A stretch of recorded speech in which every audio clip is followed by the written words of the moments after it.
This news segment of the Suburban Radio Hour is brought to you by Click Air. Their team of certified technicians and electricians got you covered for all your heating and cooling needs. Click-air.ca, where comfort meets quality.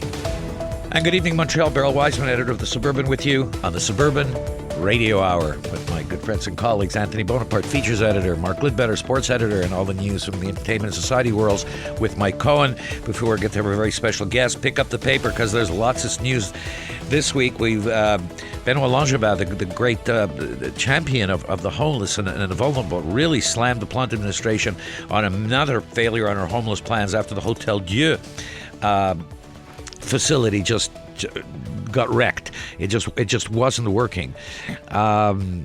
We've got terrific report on Hippodrome traffic and exactly what the priorities of the city are, with Jimmy Zubras talking about how the Cavendish Link is a priority. You need to read this carefully. Don't forget, there's we had a man arrested in Côte St. Luc for tearing down Israel rally posters, which is coming up May 14th. And I hope as many of you as possible can get down there. 2 Place de Canada at 11 for 11 o'clock. Ex-DDO coach accused of sexual abuse will stand trial. Unfortunately, the man who was hit by a train in Montreal West succumbed to his injuries. Industries, I was about to say. Well, it's injuries. It's not industries, but there you go. And a teen genius who builds rockets in DDO. Lots of news that you need to know. Lots of news that your neighbors want you to know.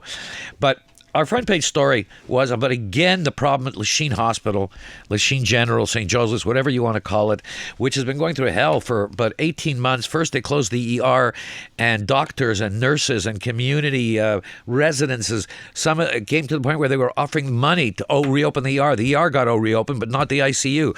And there's nobody who's done more on the question of social justice and the needs of the hospitals than our first guest, Dr. Paul Saba, my good friend, founder and head of Physicians for Social Justice, former head of the Doctors Medical Committee at Lachine, who was at this latest demonstration, passionately speaking, but this latest demonstration had everybody. Dr. Paul Saba, welcome. Thank you, Beryl. You really got everybody in that community, from the mayor to the MNA to so many community residents. What is the problem? Who cannot understand that in order to have an effective ER, you need the ICU open? Yeah. I think it's a problem of communication, understanding. Sometimes I wonder if administrators are there just to keep things easy for themselves, and they're not looking at the bigger picture. And, we've seen them closing our emergency room. We've seen them close, they got rid of our gynecology services back in 2019. It makes no sense because Lachine is considered one of Canada's top hospitals. And it's going through a major renovation, so there was money given to it. That's right, $220 million. We rank sometimes in the top 20, or right now I think we're the top 26 out of 1,200 hospitals. This is despite constant attempts to shut down our services, reduce our services. They give different reasons. Back in 2020, in December, around Christmas, they said we have to close the intensive care and transfer to the emergency room a few beds. We went from a 7-bed unit down to 3 beds in the emergency room because the nurses need a vacation. That was in December. I don't think the nurses are still on vacation. It's been 3.5 years. It's almost like they can come up with a reason, but it makes no sense because without an ICU, patients, first of all, we're thankful the ER is reopened 24/7. The ambulances come, the ER doc stabilizes them. They have to pick up the phone, try to find another ICU, which is very rare to find an ICU that's open elsewhere. Get them back in an ambulance. And to make sure they don't die on the way. Yeah, the studies show whenever there's delay in treatments, you have increase in mortality, especially for time-sensitive illnesses like heart, strokes, and But Paul, you're being very kind. Let me be unkind, as is my wont. It's not a matter of, I can't believe it's a matter of bureaucrats sitting there wanting to keep a lid on things. You're part of the muck. This is, one of the biggest medical networks around. There are doctors there. The administrators understand that somebody's in ER. The next step is usually ICU. They understand that it's a two-part process in what's called critical care, and I remember 2 years ago when Quebec had this idea for a death protocol, and we wrote it up, and it made so much news that they wanted to pull the plug on people over a certain age. This just makes no sense. Yeah, they wanted to decrease access. Isn't this about money? Older and sicker. They said it had nothing to do with age, but obviously as you're older, you have more morbidities, more problems, more diabetes, and you got a grading. And the sicker you were, you're less likely to get in to an ICU, which goes contrary to what ICUs are for. They're there for the sickest people. So it's in a way they've kind of pulled the plug in our ICU. Again, it doesn't make any sense. And it doesn't save money because the International Society of Intensive Care Intensivists, which has 16,000 members in 100 countries, has shown that you save lives and you save money. It actually saves money because people, if they're kind of just dragging along and they're not getting the proper care, they drag out longer and they get sicker and they cost the system more money and they often will die. Paul, so this last demonstration was aimed at the MUC. What's the next step? And have you heard anything from them? Well, we sent a this press release to Mr. Dubé. I'm hoping to meet with him or a member of his, one of his associates, and hopefully the administration. So far, it doesn't seem they have changed their position. We saw something that was put on the press release on a communication the day before our event. And it basically said the same thing that they're doing. They're going to continue doing the same thing. And they talk about not having an ICU is somehow provides better security and safety for the patient. It goes contrary to medical evidence. It goes against medical evidence. Paul, we're coming up against the clock. I wanted to ask you, as a final question, so we had the announcement of Geneviève Biron, who'll be the new Directrice Générale of Santé Québec, and Frédéric Abergel, who's I believe the Executive Director of the CHUM now, will be the Assistant Director. I know about Madame Biron's qualifications in the private sector. They're certainly impressive. But how are you? Are you optimistic? I mean, I don't like this idea of a new super agency to begin with, but are you optimistic about the talent that they put in the top two slots? Yeah, well, you can be very talented, but you have to have a heart, and you have to look at the situation on the ground. I don't know what their heart is like. You can have you can have a huge resume. So you don't know Madame Biron or Mr. Abergel? I don't know them either. But I'm hopeful that let's start with the MUHC. It has to be from the bottom up.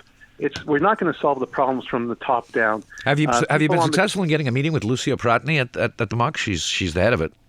Yeah, they kind of stay away from someone like myself because they see me as being troublesome. As you know, in the article in the Gazette, they even tried pulling my license away because I spoke out. And it was in your paper in the Suburban. You can refer to that. They tried pulling my license away because I said closing emergency rooms is dangerous and will cost lives. They didn't like that. Yes, we have to have doctors goose stepping along in single file. We understand that. Paul Saba, you keep up the work you're doing. We're going to be right by your side and giving you all the coverage necessary and putting as much pressure as we can on the medical establishment to do the right thing. Thanks so much for all you do. Beryl. Thank you, Beryl, for standing up for social justice. Bye-bye. Always. Thank you. From one frustration to another, the medical system is always going to be problematic. We hope to have either Madame Biron or Mr. Abergel with us as a guest in the next week or two. We'll ask them some of these questions. But if it's not medicine, it's transport. And the West Island certainly has its share of it. And this week it's been the REM, it's been Île-aux-Tortes, more delays, more problems for commuters. And our Chelsea St. Pierre has done a great job of covering this. Chelsea, good to have you with us tonight. Thank you, Beryl. Okay, so the REM's delayed again till 2025. Let's start with the REM before we get to Île-aux-Tortes, because you did a great job interviewing so many people about... Are they ever going to get unglued with this REM, or every time they put up a piece of concrete to shore it up, there's going to be another crack somewhere down the road? Yeah, well, it's. I know it's the tunnel this time, the Mount Royal tunnel. Yeah, well, the Mount Royal Tunnel, I mean, it was supposed to take 2 years, and now it's taking close to the same amount of time that it took for them to do works in the early 1900s, you know. And I think our explosives are better today. I'd imagine so, but I guess, you know, they're sticking to a budget, which, by the way, went up from $6.4 billion to $8 billion. Well, so why that's almost nothing. Anthony, did you hear that? It went up by $1 billion. I mean, that's like nothing for Quebec. Anthony's just surprised that you're surprised. Well, I didn't say that I'm surprised. We're joking. It's my radio voice. What can I say? It's a great radio voice. We're joking. Thank you. So their budget went up, and they said something about that the tunnel, what the density of the tunnel or something was more than they had expected after 2 years of studies. I mean, I don't know that the density of the tunnel was the issue. It's, you know, there's 600 kilometers worth of electrical cables still left to be completed at this stage. So I don't know what they did before and, you know, what percentage they're at that they estimate that much more time to complete something that they said would only take 2 years. I imagine that they would have, you know, verified ahead of time, but, you know, like you know, like the Île aux Tourtes, where they say, well, every year we just kind of check it out and we do our annual reports and we go off of that. Meanwhile, they know that the structure is meant to fall, you know, after 50 years, not fall, but, you know, that it has a 50-year lifespan. That's the average. Planned obsolescence, they used to call it in the automobile industry. Listen, you did some great interviews with West Islanders and Off Islanders about their frustration. Tell us about the feeling on the ground. By the way, if you know anybody over at the REM people, you know, Anthony, Mark, and I all have our union cards. We're licensed electricians. We're willing to go in and deal with the cables. Shocking, Matt. What, Mark? Shocking. So people are not happy out in the West Island and Off Island and in your parts, are they? They're not believing anything anymore. Well, no, and you know, like there's so from Île aux Tourtes to sources and the REM, all going on at the same time. People are definitely not excited to see what the summer is going to look like. And as far as the Île aux Tourtes goes, the latest is that the MTQ announced its the Ministry of Transport announced its latest project with the city of Vaudreuil-Dorion to put 300 parking spaces near the train station to encourage people, again, to take public transport. However, as you very well know, that's not the reality for the majority of people living in those areas. And had any of this been discussed at public consultations, which it was not, they would have realized that, you know, adding public transport, adding trains doesn't change much for many people. And we're talking 300 parking spaces. So down from what was supposed to be 2,000. Chelsea, great work. I encourage everybody, this Wednesday's edition of the Suburban, May 8th, look for Chelsea's article on the reactions of your neighbors and your friends out on the West Island and Off Island on the Île aux Tourtes situation. Thanks so much, Chelsea. Thank you, Beryl. You heard Paul Saba talk about, you know, bureaucrats who just want to keep a lid on things, and Chelsea's just reported on the mess with the transport ministry. Everybody seems to want to keep a lid on things, but you know, sometimes it's the little things that magnify the impotence of government. And our own Joel Chiash, who is with us, who does such great work. And Joel, I just had to talk to you and lead in with this. We talked about this about a month ago, about this silly statue to the, you know, Queen Isabella, who butchered Jews, butchered Muslims, had a whole inquisition, and somebody thought it was a great idea 60 years ago to put a statue up to her. So everybody agrees, including the mayor of Côte-des-Neiges, as I understand it, that this thing should come down. But her latest is they're studying it. Right. So it's difficult to get this little thing the size of a tombstone out of the ground. Right. So here's the deal. And first off, I should say, you know, there's a deal. When I think I need an electrician, you're the first person I think. Well, and Anthony and Mark. And Anthony and Mark. We're all union members. You need apprentice. Right? We can lay cable with the best of them. Oh, I won't touch that one. What did I do? Chelsea Here just we go. said. Chelsea just said they got to lay 600 kilometers of cable. She said.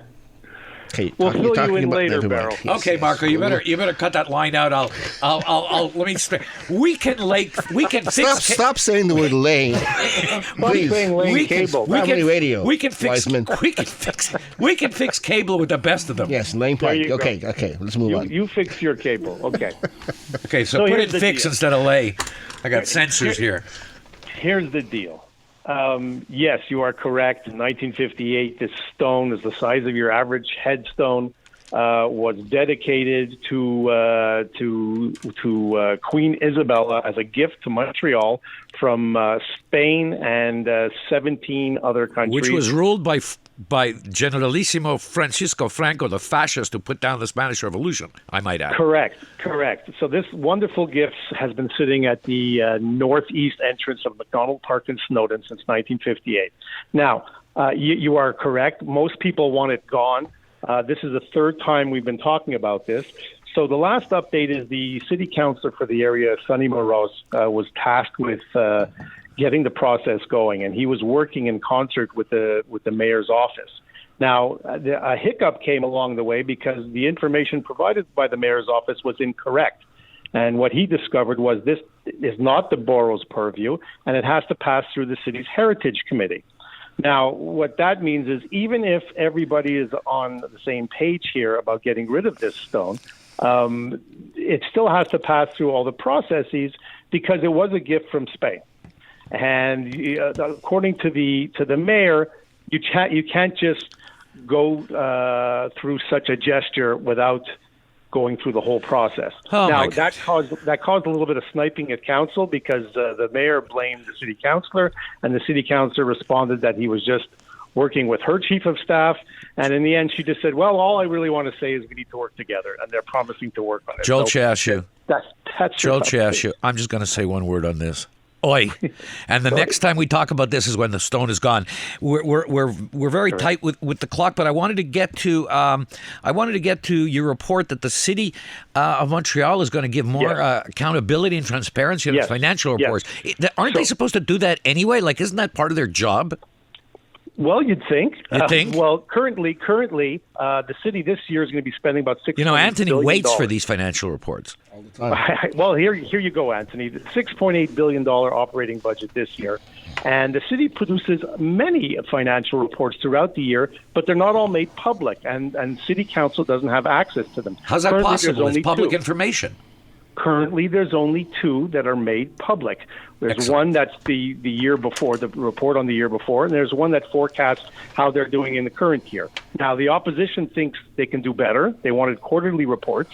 They convinced the administration last month to add a report. They couldn't convince them to add two. They added one. But Luc Raboin, the executive committee of the City of Montreal for the Plante administration, he said, it's a great idea. We're going to agree to it. And he agreed to one more. So that will apply also. The Aglo Council and the City Council will get an additional financial report. Now, the reason they wanted this was because taxes keep going up, expenses keep going up, and they keep finding surprises about lack of funds for public transit, lack of funds for snow removal. And they said Right. more accountability and more frequent updates might help. Well, Joel, you're going Check to that. have homework because the first time they give another one, we're going to have you on. We're going to go through it. Joel Chiatu, thanks so I'll much flex my mouth. for all your Got work. it.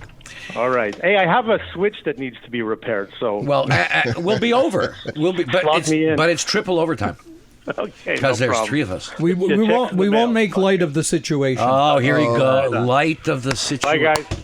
Take care, Joel. It's Beryl Wiseman out of the Suburban, and we'll be right back on the Suburban Radio Hour with Anthony Bonaparte. And right now, we're going to the CJD traffic desk.